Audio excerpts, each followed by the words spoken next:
La República Federal de Centroamérica fue independiente a partir de 1823, desde que la corona española otorgó la libertad a todo el istmo.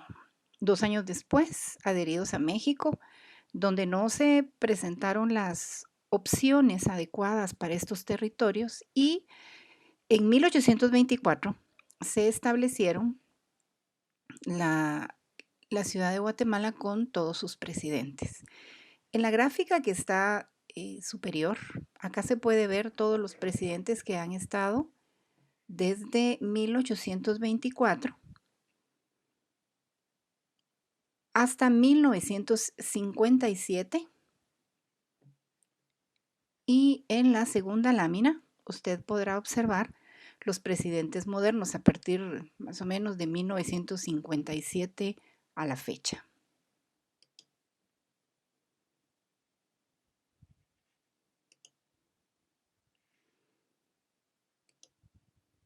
Algunos presidentes fueron emblemáticos, de los que se tiene mucha información y que fueron significativos en Guatemala. Tal el caso del presidente Rafael Carrera, que eso ya lo vimos en la clase anterior, y el presidente Manuel Estrada Cabrera, que se constituyó en el poder por un poco más de 30 años. El presidente Jorge Ubico Castañeda, a quien se le considera que fue a quien se le efectuó la revolución del 44, pero verdaderamente fue al presidente Federico Ponce Báides, que, si se dan cuenta, solamente estuvo en el poder por muy poco tiempo. Después de la revolución de Guatemala en 1944, que fue orquestada por Jacobo Arbenz Guzmán, Jorge Teoriello y Francisco Javier Arana, quienes después entregaron el poder al doctor Juan José Arévalo Bermejo, quien fue elegido en elecciones populares, y a su vez el doctor Juan José Arévalo Bermejo le entregó al capitán Jacobo Arbenz Guzmán el poder. Vamos a desarrollar un poco de la historia de cada uno de estos presidentes. El presidente Manuel Estrada Cabrera. A él se le considera como ser un déspota liberal y una persona que se le considera dictadora. Tomó posesión por vacante debido a que el presidente José María Reina Barrios falleció, y se le considera que tuvo participación en el fallecimiento del presidente José María Reina Barrios. Tuvo reelección y estuvo en el gobierno por 4 periodos. El primer periodo fue de 1898 a 1904. Este básicamente fue una restricción a las libertades que habían existido durante el gobierno del general Reina Barrios, quien había sido muerto, como ya les expliqué. Y se consideraba que el país no se encontraba en muy buen estado debido a que no estaba estable económicamente. En este primer periodo se le considera la creación de las fiestas minervalias, que en la actualidad se siguen celebrando, o las minervinas en la actualidad, que se siguen celebrando en algunos departamentos. En Chela y en Chiquimula se siguen realizando las fiestas minervinas. Además, eliminó la libertad de prensa y consideró que era importante militarizar la educación. El segundo periodo, que fue de 1905 a 1911, ya continuaba de igual manera una situación económica bastante complicada, y existió una peste de viruela en todo el país. Y por supuesto, los médicos de esa época controlaron adecuadamente esta pandemia. El 3 de julio de 1908 murió su madre, quien era una persona que estaba muy cercana a él. Ella lo crió sola. Y él declaró luto nacional ese mismo día, y se escribieron poemas en la memoria de la madre del presidente. El 9 de abril del 1910 falleció la primera esposa, que ya no vivían juntos, pero tenía una afección de tuberculosis, para la cual no existía cura efectiva aquí en Guatemala. Ese mismo año falleció su hijo Diego Estrada, también de tuberculosis, se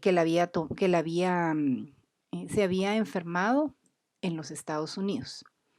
En el tercer periodo presidencial, que fue de 1911 a 1917, también falleció su hijo Francisco Estrada, quien acababa de regresar a Guatemala procedente de Europa. Él se suicidó.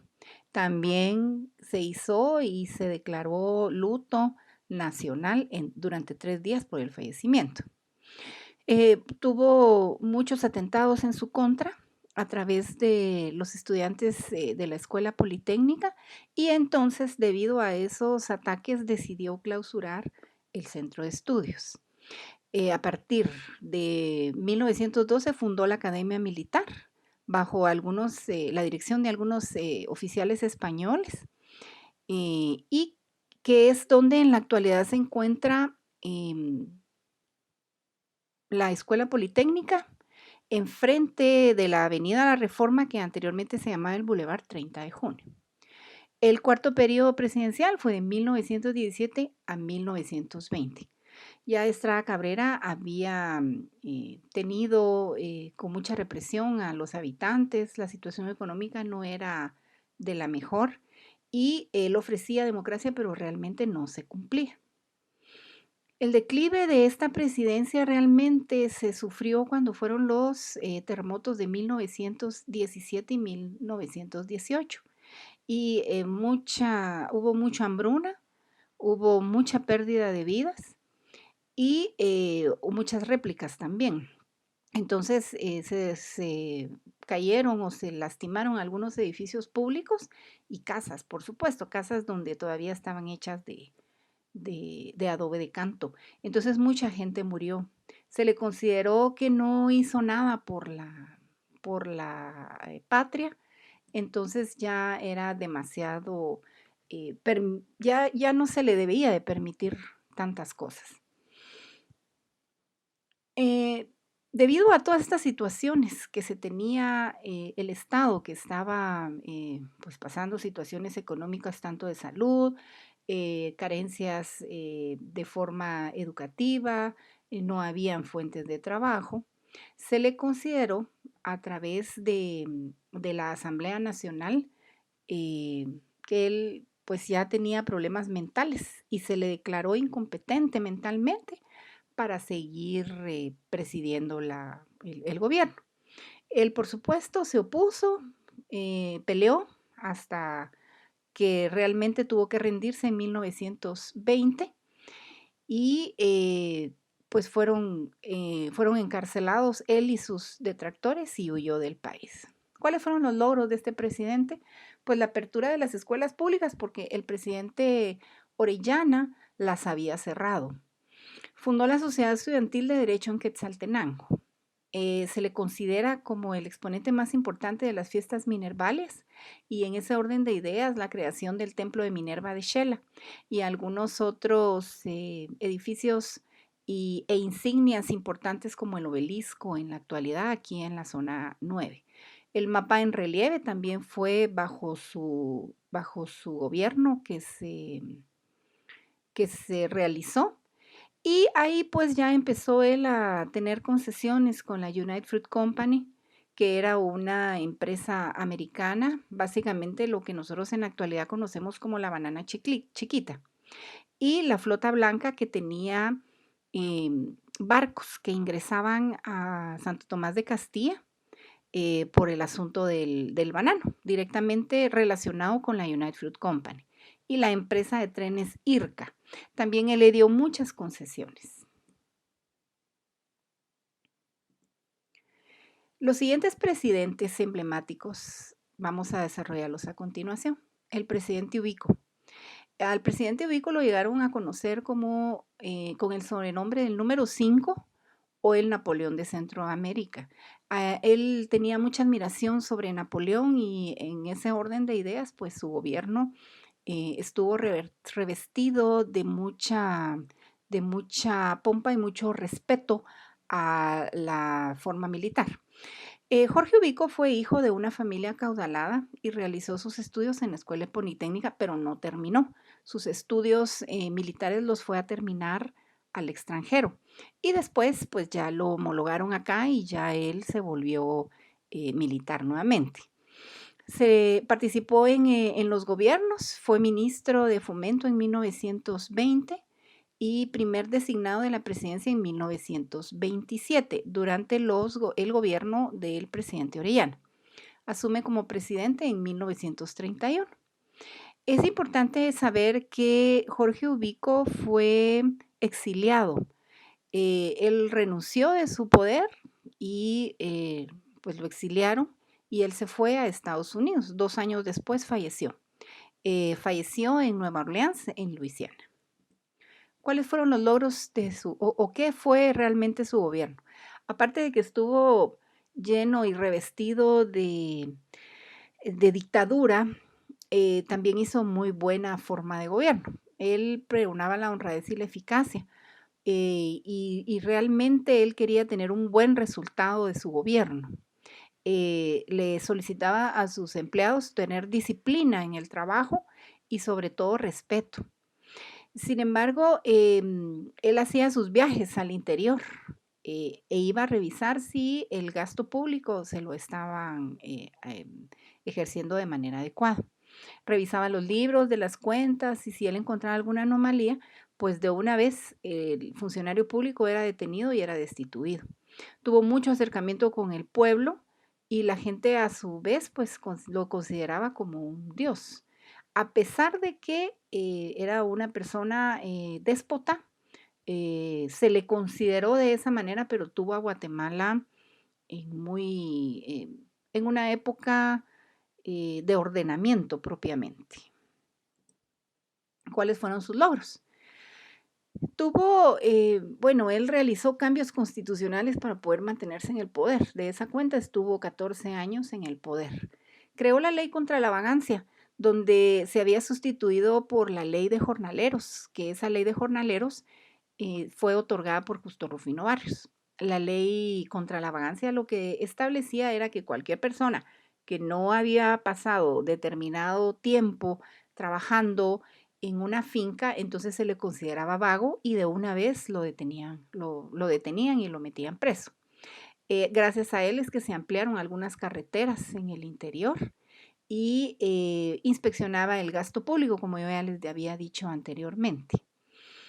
Gracias a él también se construyeron muchas oficinas gubernamentales y muchos edificios que en la actualidad Guatemala reconoce como edificios emblemáticos, como por ejemplo el Palacio Nacional, el edificio de Correos, el edificio de Gobernación en la actualidad, que anteriormente era el Palacio de la Policía, el registro de la propiedad, se le reconocen bastantes obras que fueron realizadas bajo su presidencia.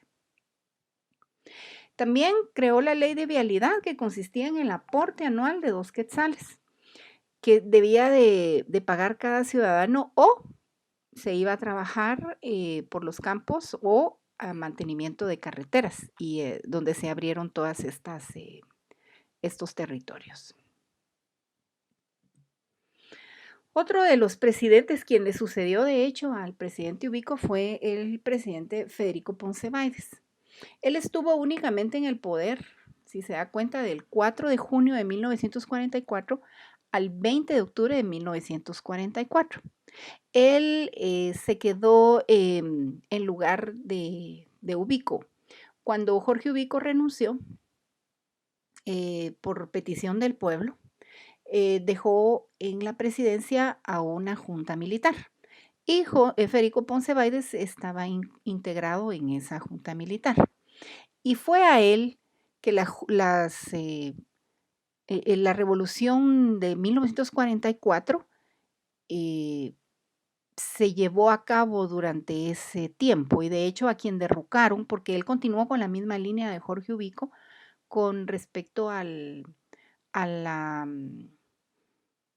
a la sujeción y pues como se le consideraba un mal presidente, él continuó con la misma línea déspota y pues el pueblo no le gustó y pues solicitó también la renuncia, cosa que no fue así y por esa razón fue que a través de la revolución del 44, iniciando las gestas, eh, pues le desproveyeron del poder. ¿Cuáles fueron los antecedentes? Pues algunos de los que ya le conté, ¿verdad? Él se quedó en la Junta Militar después de que Jorge Ubico entregó el poder por considerarse un dictador y él ya faltaba poquito tiempo para poder convocar a elecciones libres y democráticas, pero él decidió quedarse en el poder y como forma de obtener ese apoyo, pues salió unos grupos de indígenas desfilando a su favor. Derivado de estas circunstancias, pues fue degradado de las filas del ejército por el gobierno revolucionario y también degradaron al presidente general Jorge Ubico, porque se consideraban que las dos personas eran indignas para la Constitución. ¿Qué gobierno fue el que tuvo Ponce Baides? Como les dije, fue entregado, Jorge Ubico se renunció y se entregó el poder a una junta militar, donde estaba Ponce Baides, Federico Ponce Baides, Eduardo Villagrán Ariza y Buenaventura Pineda. Al poco tiempo, pues estas personas decidieron entregarle el poder al general Federico Ponce Baides y la Asamblea Nacional lo nombró como presidente constitucional, pero él pretendía quedarse en el poder. En ese momento, como las personas querían tener un cambio porque venía con la misma línea dictatorial de Jorge Ubico, empezaron esas intimidaciones políticas porque él quería perpetuarse nuevamente como lo hizo Ubico en el poder. No se atrevía a lanzar su candidatura propia porque sabía que no iba a ganar y pues sin embargo él se posesionó y pues se le considera como el sucesor de Jorge Ubico. Eh, ¿Cuál fue la caída o cuáles fueron las razones de la caída del presidente Ponce Baides? Pues las gestas ya del 20 de octubre ya tenían mucho tiempo de estarse amasando y se realizó en junio una, una manifestación muy grande, que fue donde solicitaron que se fuera del poder Jorge Ubico. Jorge Ubico, por supuesto, se fue, ¿verdad? Y el 20 de octubre hubo una guerra muy fuerte y el cuartel de Matamoros, que es donde está en la actualidad el cuartel de Matamoros, y la destrucción parcial del castillo de San José. En ese momento el castillo de San José es donde en la actualidad se encuentra ubicado el Teatro Nacional.